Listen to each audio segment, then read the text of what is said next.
Oh yeah, y'all already know what time it is. You already know what's going on. I'm your host Cam Silver, And guess who's back? Guess who's back? Guess who's back? I am your co-host Kyle Silver. and welcome back to another episode of the Silver Boys Podcast. Up. Man, Kyle, last week, it was mainly just a bunch of contract negotiations and things of that nature for both NFL and the NBA. Still a little more of that, but All-Star Weekend had happened for the WNBA. Yes, it did. Yes, it did. And something interesting happened during Tell All-Star. me.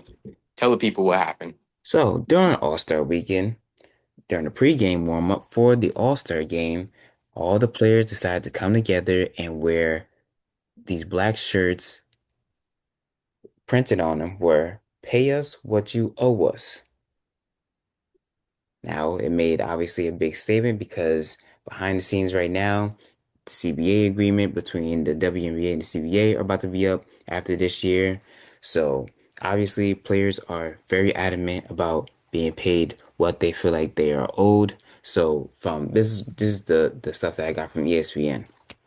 So, over 40 players had met with the league in the latest round of the CBA negotiations. This was Okay. just this past week during the All-Star weekend. Everything right now is at a standstill because the players want a bigger price, they want a bigger piece and the revenue shares.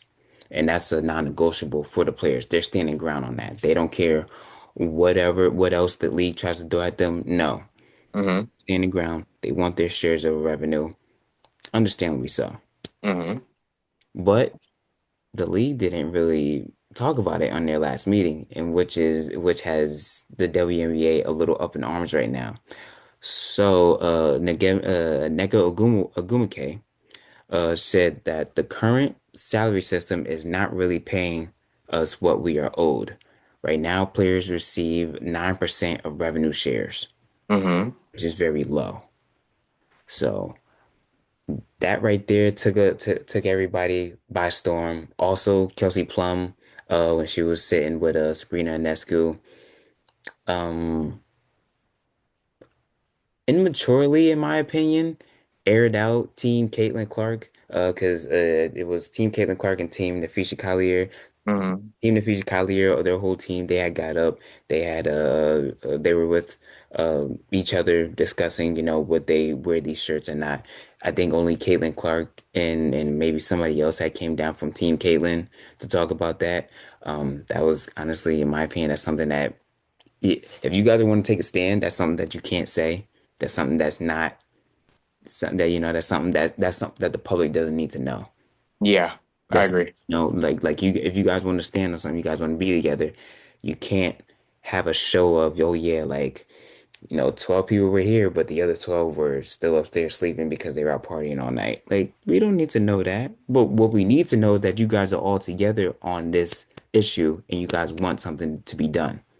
I agree. It really contrasts, the NBA negotiations that the NBA has with the CBA, their own CBA. Very much, it's a very it contrasts each other. It differentiates each other more than anything else because they're not together. It seems like some one to two players is getting a deal here from Nike and their respective shoe brands, and they're making more money than 70% of the league probably with just a shoe deal, which I assume Caitlin Clark is. Um, but in terms of the revenue shares, 9% is very low. My only question here is how much of how what is the percentage of revenue shares that's actually coming in, Right. what does that amount of money look like and what are they looking to get? Because again, it's the WNBA is still growing. It's still in its infancy, if anything, I still believe. um and it's getting into this midpoint where, like, they're in their 20s and they're trying to figure out everything now, Hmm. um and somebody has come along that is able to propel that more than anything else. And what I've been seeing from Kelsey Plum and even a lot of other players is you want the W to pay you what you feel like you're owed, but you're not willing to go the extra mile and go the extra step, if that makes sense. Right. Um, even just like, you sign, like we talked about Kelsey Plum. like having a problem with fans waiting outside the hotel room. Like, what do you think LeBron feels? What did you think Mike and even like a Shohei Ohtani? They can't go out of their hotel rooms, you know? Well, they say Aaron Judge, just a sidetrack, Aaron Judge had an interview the other day where he said he can't even go out his hotel room and go get something to eat because he's a freaking 6'7", 6'8" monster that everybody notices from a mile away. And it's also because of the fact that the NBA is getting deals from ABC and ESPN, long-term deals, and obviously, we get and TNT. Like when TNT, if whatever is going on with Now, TNT and now, whatnot. now, just sidetrack a little bit. Now it's NBC and Amazon. Okay, exactly though. But you have these new companies now that are doing, the streaming services and whatnot, and they're buying into this, and all it really what needs to happen is just make the W. I'm not gonna say make the W, but the W needs to entice those people more, entice Amazon more, not just a ESPN2 or like, you catch it on a Roku TV, you feel me? Right, Like on a Roku deal because that's what just it comes with as a bundle for just it's free, you know what I mean? right. Um it's a real tricky situation, but I'm gonna get back to what you said. They don't seem together. They don't. It seems like fragments of a whole piece, you know. And it's sad to see because they should really, they do deserve a lot more money, you know. But you're also not playing as many games as the NBA is, Hmm. and then in terms of the playoffs as well too. Um, I understand we talk about fair compensation and whatnot, and just in workplace, marketplace, wherever, but the people got to want that too, and it's up to the WNBA to create that more than anything else. Yeah, their product has to be better. Very much so. Very It, much so. I know, like I remember the other day when we were sitting here joking around watching these games, and it's like certain things like wide open layups they're missing. Certain like possessions where they're just so sloppy. I was just about to say it just there's this stigma that it's already you know 10 tiers below what we get with the NBA. Right. And then you add the sloppiness that does come with it, in the middle of the game sometimes where you're like, oh, come on, and you just turn it off, you know? Yeah, yeah. The competitiveness sometimes I feel like is lacking sometimes.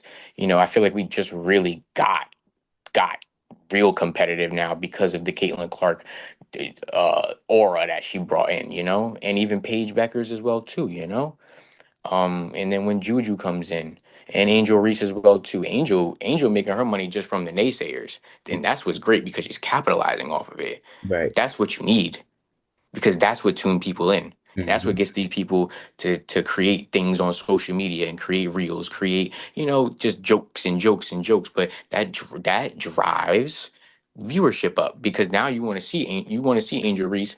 You people want to see Angel Reese look bad. But then now she could go out and actually start, balling, working on her game as she needs to as she progresses through her lifespan in the WNBA. That's what I think they need to really focus on is progression and understanding where they're at now as a whole and trying to get there. And with the expansion of these teams coming in, it just creates more opportunities for them. But I mean, all right. They need better players. I'm gonna just be like, I'm gonna be real honest. Like, I can name 10 to 15 I maybe I wish, solid WNBA players. After that, bro, it's like yeah, it's a toss up. I wish we still had chicks like women like Maya Moore, Lisa Diana Leslie, Taurasi, Diana Taurasi, Sue like Bird. I wish we still had I would shoot the one person that I wish had seen the WNBA court was Cheryl Miller. yeah. Real deal. She was the real deal. If people don't know who Cheryl Miller is, please look her up. She was the real deal. She'd give anybody a bucket on any given day. But like I said, it comes down to the product. If your product is bad, why should we pay you? And then it's really it caters more to like true basketball lovers and not the common fan. Not the right. Because the NBA right now is transitioning over. Well, not now, but they've been transitioning over to the common or the casual fan. Yeah. the fan that doesn't have to watch or watch every single game like we do. Hmm. WNBA right now is they don't really have an established fan base where it's either casual or it's diehard fans or it's just like, those fans that really know ball like that. Hmm. And it's because the product is all over the place because there's nothing And sustainable. I'm gonna be real honest with you here.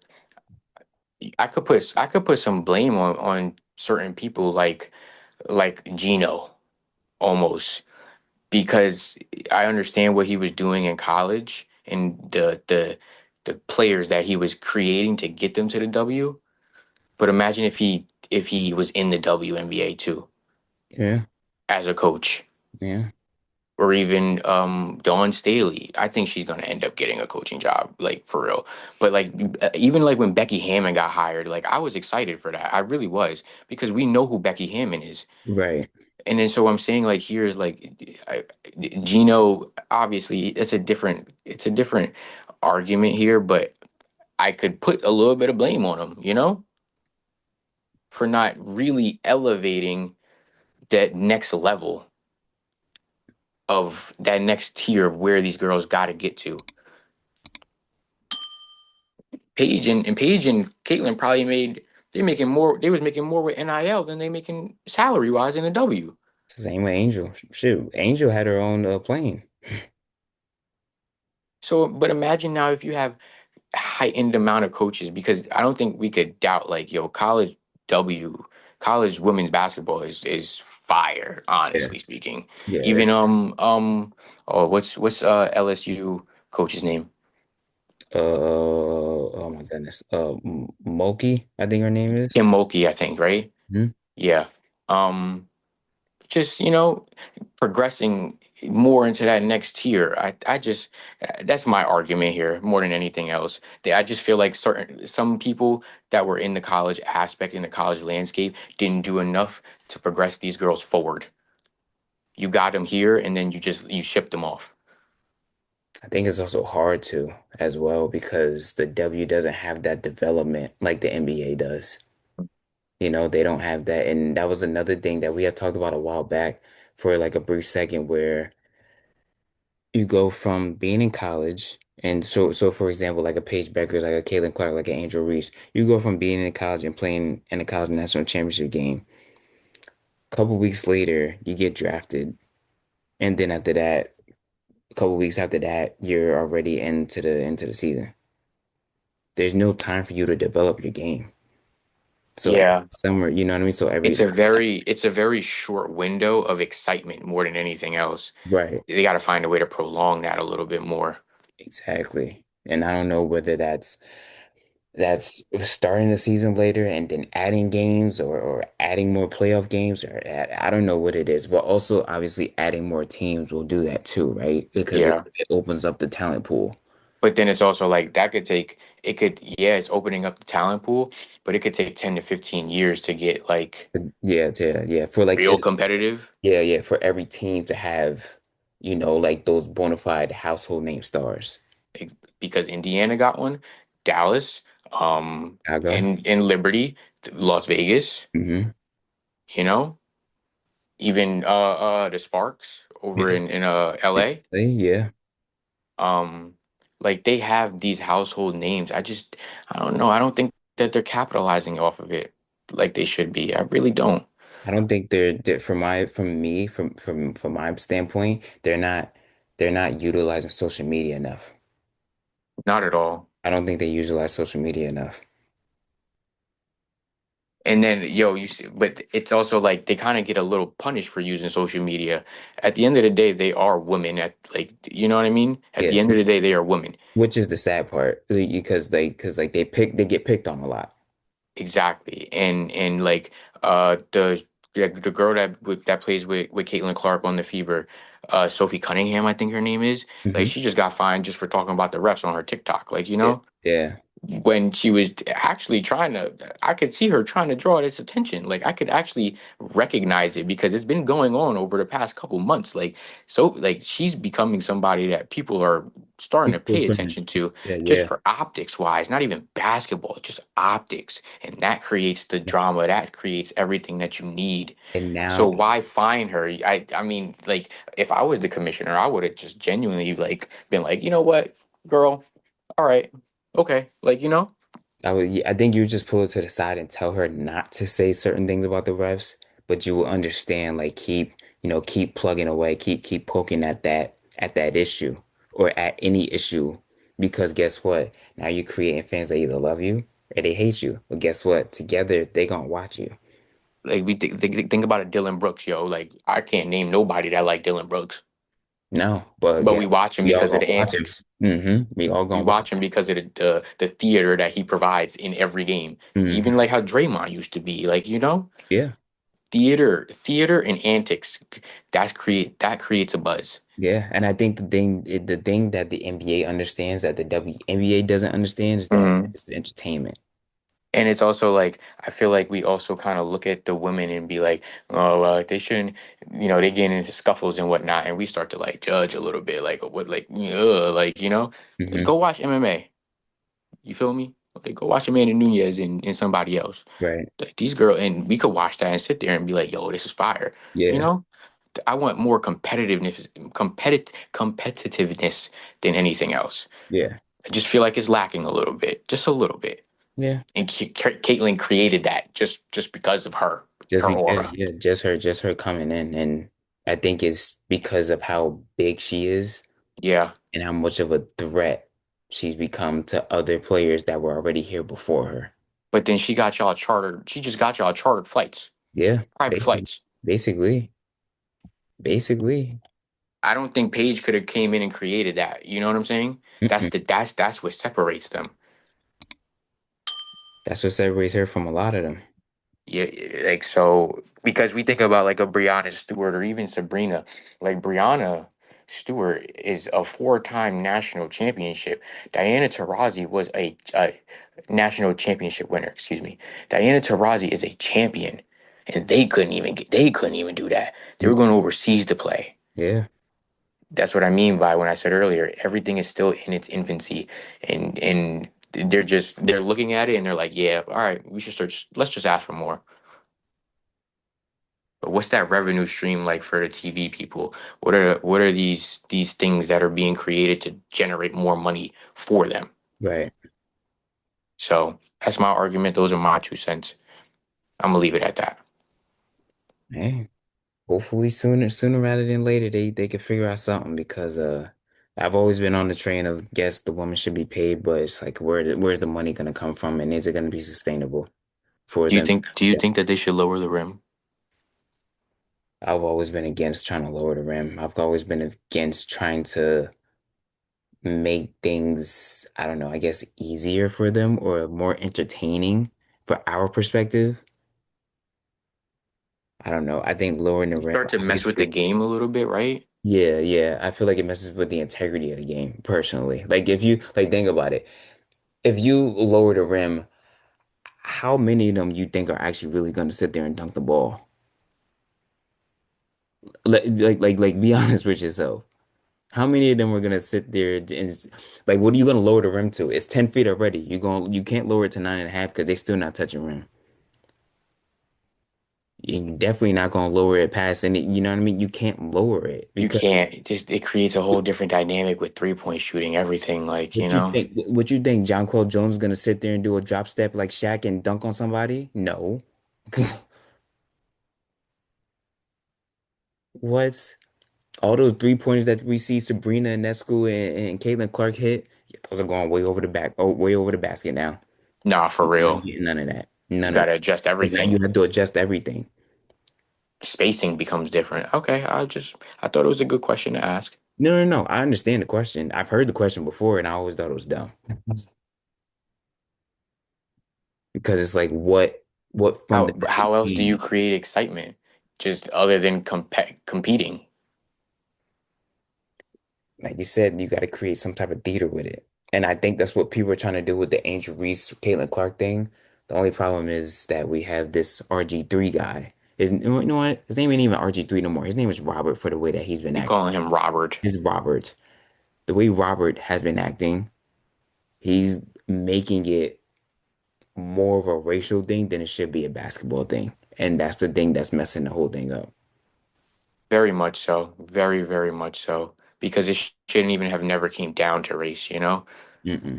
But I mean, you also gotta the fans kind of created that as well too, you Oh yeah, know? yeah, yeah. But let the fans create that. Don't let Don't a create that former narrative for yes, them. don't fuel that fire as a former analyst, as a former football player who we all used to love. Talking about some Angel Reese doesn't like Caitlin Clark or vice versa, whatever. All right, they're not supposed to like each other. I They would barely actually I they don't want came them to in like each other. they came in at the same time in 2020 into college. They're not supposed to like each other. Who cares if they don't like each other? I'm pretty sure there are a lot of football players out there that you didn't like, that you probably even played with on the same team. Who cares? They're not supposed to like each other. I don't want them to like each other. I want them to hate each other. That's why I love Mike. That's why I love Kobe. Because they hated everybody. If you They was weren't, buddy buddy with nobody. if you didn't wear the same color jersey as I did, guess what? Stay over there. Stay on that side of the fence, brother. Exactly. And I'm gonna whoop your tail every time I see you. That's what it should be. Talking about, oh, I've spoken to Angel Reese's camp. Why her mom and her coming out saying, ain't nobody speak to you? So you must be taking prank calls then, bro. Or you just lying on air at this point. Which is a bad look for anybody. It's one thing to get stuff it's one thing to be misinformed. It's another thing to spread disinformation. Mm-hmm. Mm-hmm. It's I'm just to we going I'm gonna end it right here just because I know we got to get into some other stuff. Mhm. Just in terms of equal pay, though, there- that's that's a different conversation in its entirety because That's we cannot do I'm sorry, that's just now you're looking for a handout now. you biting off too much. You biting off more than you could chew. Go play, I mean, don't nobody play 82 games no more, but Go go play the minimum, go play the minimum of 65 like they do in a regular season, and then add on another 16 that you have to go win in order to get a championship. and then what creates the NBA, what made it actually better, I feel like, is the fact that in these new CBA agreements, you got to play 65 games to get any type of credit, MVP, all NBA, things like that, to You have get to a super max. you have to be there and you have to be consistent. So, I mean, think about like the contracts that you do get when you are all NBA and you can be up for a new contract. That's because of your play and you creating the guys creating just buzz Exactly. more than anything else. So, I mean, equal pay is I do think that's a little outlandish. But I'm gonna leave it at that, brother. It's a little far-sighted, but it is what it is. Give it to the next CBA agreements. I'm done. It might be even further than that, I'm gonna be honest with you. But moving on, just real quick to the NBA. Marcus Smart agrees to a buyout with the Wizards, and then he signs a 2-year, $11 million deal with the Lakers. Needed a perimeter defensive guy, and they got that. Chris Paul going back to the Clippers for what is more than likely going to be his last year. So that's a nice little reunion right there. Nothing else big going on in the NBA as right now. They're just, Average age of the Clippers, 40 years old. is it? No, it's not. High 30s, but it might be 40. I'm about to say it's probably in the high 30s for sure. Because I ain't gonna lie, they starting five kind of old, bro. I'm sorry. All right. You know, sometimes these reels be lying. 33.2. Yeah, Almost still. mid. That's old, bro. I don't Yeah, that's care. That's pretty. That's old. up there. That's up there. I ain't gonna lie, that's up there. Yo. That's up there. Surpassing the previous record held by the 2001 Utah Jazz. Damn. Dang. Puts it But in perspective. that was before Carl and Stockton had left, right? So they were still on that team maybe at that time. In '01, I don't know. I wasn't born. Oh yeah, that's right. Because I know Carl a couple years later had went to the Lakers to try to win a ring. Yeah. They ended up losing to the Pistons that year, I think it was. I'll Wait. find it. You could. I'll find it. Continue. All right, word, yeah. No, just going on to the NFL, just Okay. news over there. So Bengals rookie defensive end Shamar Stewart still has not signed his contract due to language in the contract. So it shouldn't take that long, hopefully. But with the Bengals, who knows? Because they still have yet to even sign Trey Hendrickson, which if I'm not gonna lie to y'all, Cincinnati might be on the downfall right now. They're gonna have to score 50 points just to beat one team.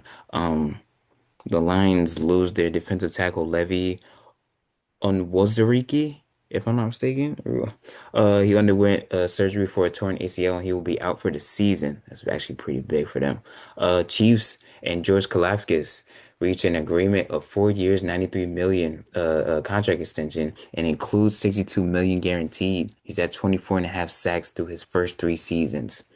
Huge. Uh, Wow. Okay. yeah. Will Levis has season-ending surgery on his right shoulder, something that he had sustained last season. He's still been dealing with comfort, so Wow. that's up for, Damn. yeah, that's over. Mm-hmm.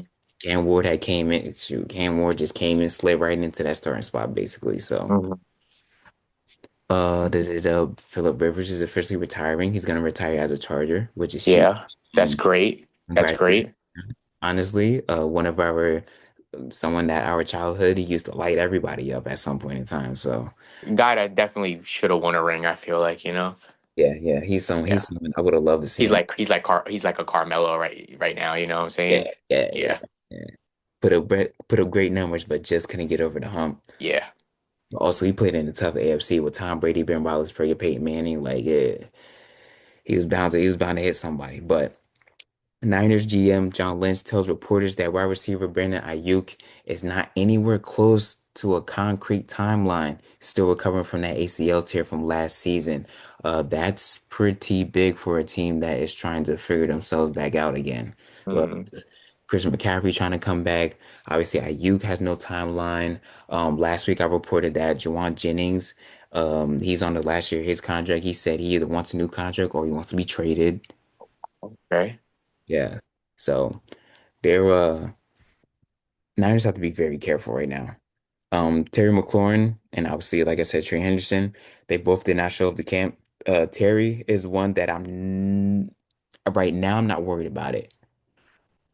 But in a couple of weeks, if he's still not at training camp, then I'm gonna be worried because hello, Jaden Daniels needs that man, clearly. Yes. Yes. He needs Yes. that man. Like this team they gone out of their way to sign guys on their defense because they're trying to keep pace with the Eagles. You need Scary Terry. You need Hmm. Scary Terry because the way that him and Jaden Daniels had meshed in their first year started giving me even like scares. I'm like, bro, like these guys are going to end up making it pretty soon. But And sooner, it's important that you keep that all together more than yes, anything else. yes. So whatever they need to do it immediately. I'm gonna get to the Giants last. Justin Fields gets carted off Thursday, but he only sustained a dislocated toe, on his right foot. It's going to be day to day. He'll avoid serious injury and serious time miss. They're saying You'll that be he should fine. be good. Yep, they're saying that he should be good for the first week. So that is that. But the Giants coach, Brian Dable, announced that yes, Russell Wilson will be QB1. Very much so. I mean, he has to be. He just has to be. Yeah, You got Jameis's backup. I'm okay. I'm okay. back up. You still got Jackson Dart who could come in. Yeah. Did you see? Oh my God! Did you see him throw that in the first 11 on 11? He threw a pick six. Oh yeah.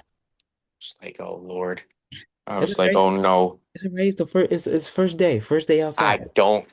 It's the first day outside. It's the first day outside. Trust me. Almost all the quarterbacks. It's something that I've read. Almost all the quarterbacks have done a pick today, or do a pick in like the first couple of days. So You're right. it's the I ain't first. going. All right. All right. I And won't plus, overreact yet. I and won't. plus, and plus, he's a rookie, and who knows? Maybe if they can make this the right way, they could treat it like how Kansas City did with Patrick Mahomes. Let him sit most of his rookie season. Let him understand. Let him work. Think about it. He's behind a Super Bowl winning quarterback. Yeah. How much better? How much? It doesn't get no more better than that. You're behind a Super Bowl winning quarterback. You're behind a quarterback who's been on a lot of teams, been in a lot of places like a James Winston, and then now you and then Jackson Dart can learn a lot from them. And then after that, when it's his time. he hits the ground running and he does his thing for New York. We gonna see. We gonna see. Definitely will. But this is our episode for the day. I hope you all enjoyed just as much as we did. We'll be back next week for more news and more stuff. So yeah. But till Getting then, you everything you need. yes, sir, you know it. But till then, I'm your host, Cam Silver. I'm your co-host Kyle Silver. It's great to be back. Yes, sir. See you guys later. Peace.